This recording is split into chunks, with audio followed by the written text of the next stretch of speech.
দেশের স্বাধীনতার পর পেরিয়ে গিয়েছে কয়েক দশক, অথচ দীর্ঘদিন ধরে বেহাল অবস্থা ছিল রাস্তার।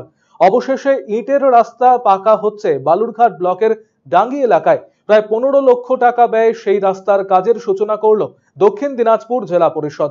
1942 সালের 14ই সেপ্টেম্বর বালুরঘাটে সংগঠিত হয়েছিল ভারত ছাড়ো আন্দোলন। বালুরঘাট ব্লকের আত্রেইর পাড়ে ডাঙ্গি গ্রামে প্রায় 10,000 মানুষ একত্রিত হয়ে শুরু করেছিলেন সেই আন্দোলন। সেই গ্রাম থেকে হেঁটে বালুরঘাটের ট্রেজারি বিল্ডিং অভিযান শুরু হয়েছিল। সেই দিনটিকে স্মরণ করে রাখতে বালুরঘাটের ডাঙ্গি গ্রামে স্মৃতিসৌধ নির্মাণ করেছিলেন সরকার।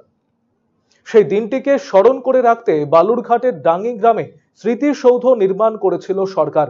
কিন্তু স্বাধীনতার 75 বছর পরও সেই গ্রামে ঢোকার পাকা রাস্তা ছিল না।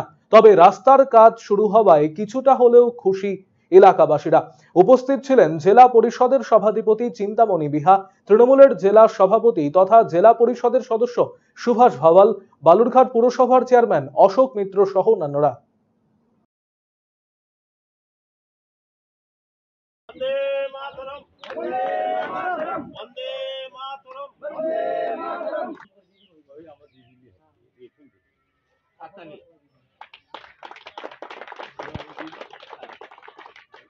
এবার